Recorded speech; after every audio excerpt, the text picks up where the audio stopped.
Welcome to the Iron Spoon Kitchen, where today the Iron Spoon is in a bowl full of shiitake mushrooms, which could only mean one thing. We're making a macro fungus soup. And I know what you're thinking. What in the world is a macro fungus? Well, up until a couple of days ago, I didn't know either. But a macro fungus is a large fungus.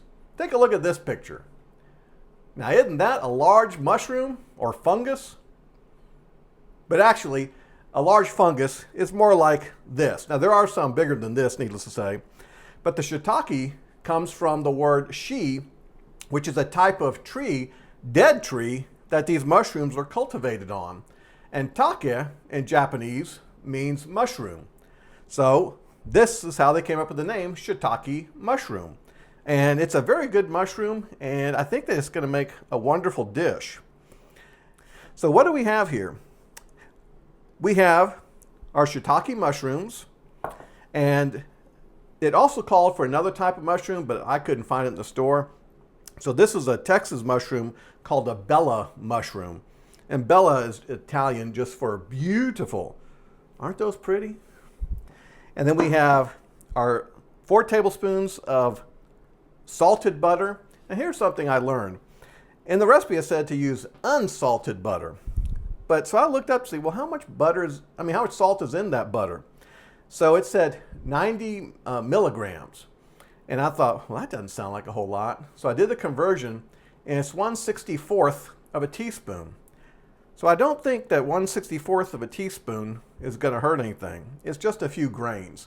So when I see salted butter or unsalted butter, unless it's something that I've figured out that I just have to be, I use whatever I have in the refrigerator.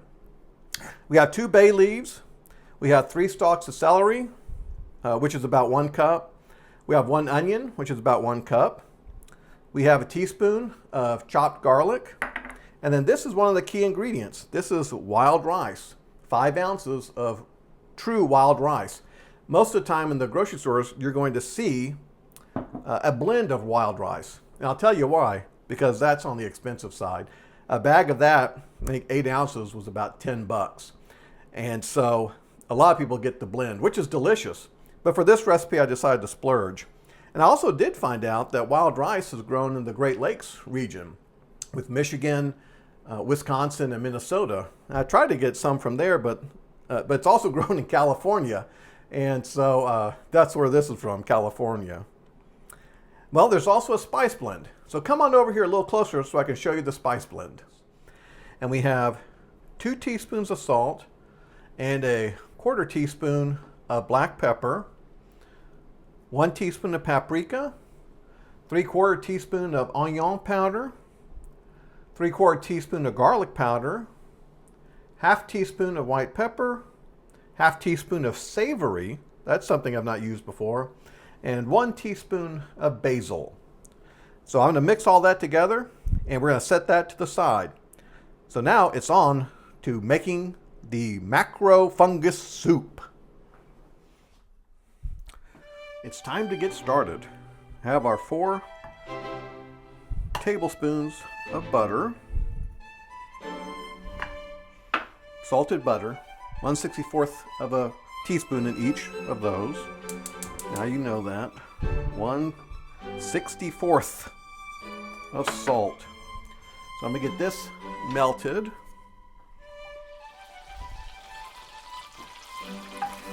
We're sizzling. So I'm going to add the onion. This is Paul Prudhomme's recipe. I'll say onion. And the celery.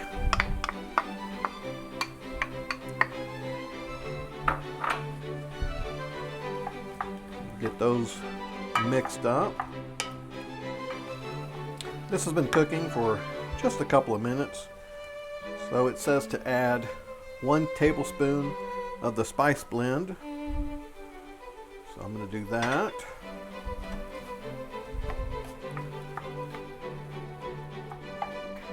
And then our 2 bay leaves. I tasted a bay leaf one time.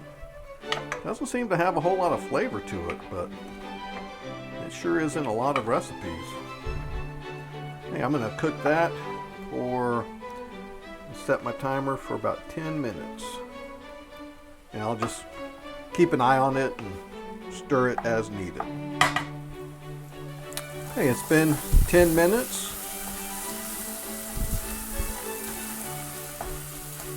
I'm going to add our wild rice, the rest of the seasoning blend,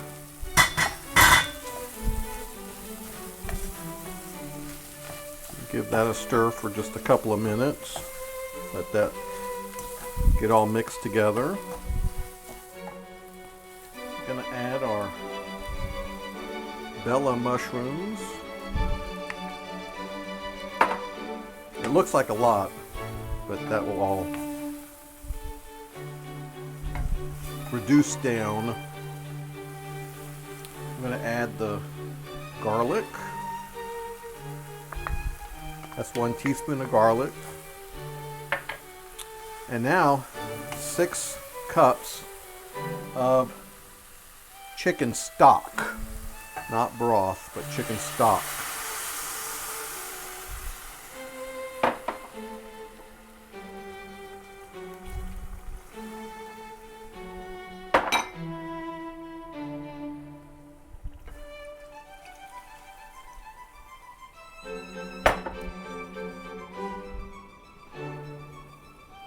It's boiling, so now I'm gonna turn that down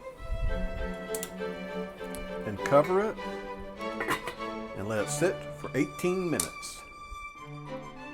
It has been 18 minutes. I'm gonna add the shiitake mushrooms.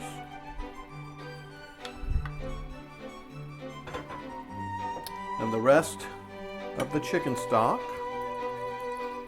Ooh, that's getting close to the top. Okay. I'm going to bring this to a boil again and then simmer for 45 minutes. I did taste it. It's tasting really good. Okay, let's see. It's been 45 minutes. We turn the heat off. Boy, great aroma. There's that rice. That wild rice actually bursts. So, you know, remember it was all black, but now you can see different colors because it actually increases in size, you know, like rice usually does. I'm going to let this cool for a bit, and then I'm going to serve it up.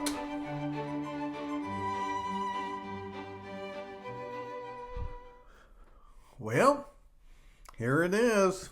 Actually in a soup tureen. Can you believe it? I can't. I've had that soup tureen for probably 30 years. I think this is the 3rd time I've used it. Maybe even only the 2nd. Well, let's take a look. It sure smells good. The wild rice and shiitake mushroom soup.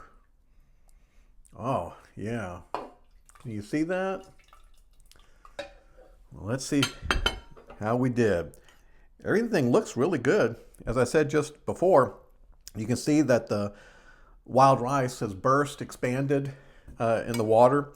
And that's one of the reasons why you're letting it sit in there for 45 minutes or so, because wild rice takes a lot longer to prepare than regular white rice.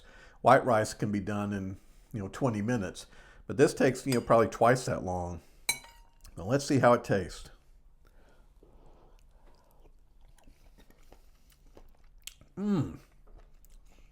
That is good. And the shiitake mushroom, nice and soft. And that season blend, just right. Wow. Well, this is one you definitely need to try. This is the from Paul Prudhomme's cookbook. And remember, he was one of the first, I would say, celebrity chefs that all the others have followed since. And he didn't have, shows like the Food Network or YouTube, things like that, where you just put up a camera and start filming yourself. That sounds familiar. But, everybody knew who he was because he had an audience of like 20 million or so. Well, I hope you enjoyed this recipe. It is a really good one. And you may be thinking, oh gosh, it took 45 minutes here, 18 minutes there. But this is something you would prepare earlier in the day, and then you could warm it up later on, or even freeze it and have it another day. But once again, it is so much better than that canned soup. In doing research for this, I looked up lots of different recipes for mushroom soup, and even going back to the 1940s and 30s, it says start with a can of cream of mushroom soup, and then people would add stuff to it. So you can do things without the can. So this is a whole lot better. So I hope that you'll give it a try and add a comment down there. Let me know if you make it. It's an excellent recipe, and this would be one that would, easily serve 5 to 6 people without any trouble at all. And the ingredients are easy to come by. And that seasoning mix, that's what makes it. That was excellent. Okay, well, I hope that you enjoyed this show. Like, subscribe, all that sort of YouTube stuff. And I hope you enjoyed our mushroom soup in the Iron Spoon Kitchen.